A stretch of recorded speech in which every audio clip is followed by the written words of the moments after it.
tutoriel pour les personnes souhaitant écrire des rythmes complexes. Et en l'occurrence, par exemple ici vous avez un quintolet de double croche, vous avez un autre quintolet de double croche. Donc je vous propose de vous montrer comment écrire tout cela. La première chose à faire, ce sera d'aller choisir une valeur de silence. Par exemple, je vais prendre un quart de soupir, mais je pourrais prendre aussi le demi-soupir.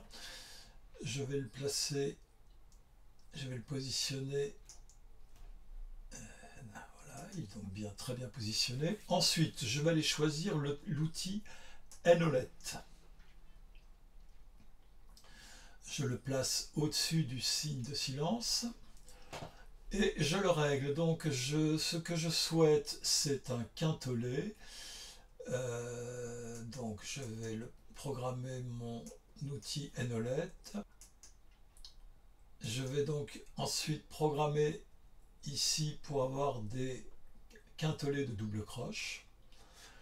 Alors pour l'instant je vais laisser ces options telles quelles, nous verrons cela dans un second temps. Je fais donc OK, voilà, j'ai l'emplacement pour mon quintolet de 5 doubles croches.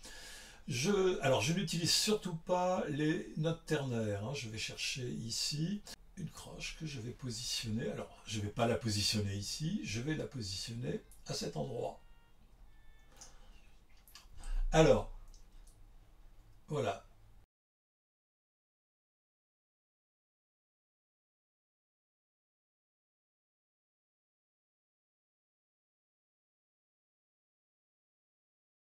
Donc, je vais accepter les valeurs doubles.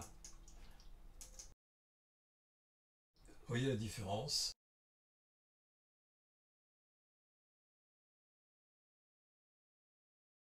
Et pour cela, je vais aller dans Présentation et je vais, dans Durant mesure, je vais choisir Note sélectionnée.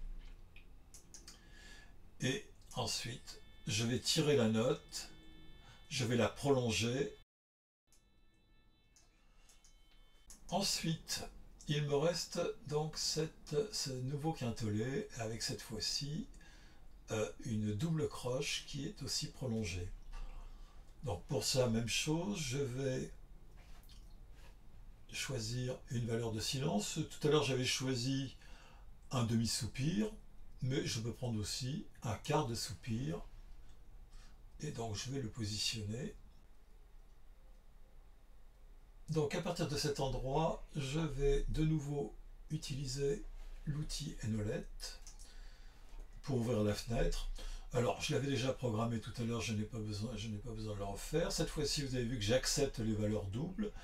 Donc je n'aurai plus de double croche liée.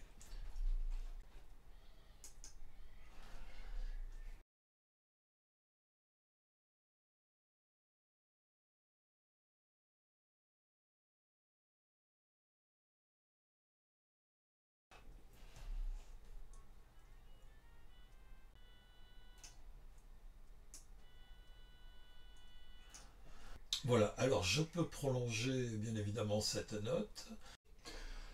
Alors vous remarquerez qu'ici nous n'avons pas du tout la même apparence. Ici nous avons deux demi-soupirs et ici nous avons un demi-soupir et deux quarts de soupir. Alors pour avoir pour que ce quintolet ait cet aspect, cette apparence, ce que je vous propose c'est d'aller chercher ici un demi-soupir et de le faire glisser et de le placer sur ce demi-soupir. Et vous voyez, la transformation s'est faite automatiquement. Pour terminer, je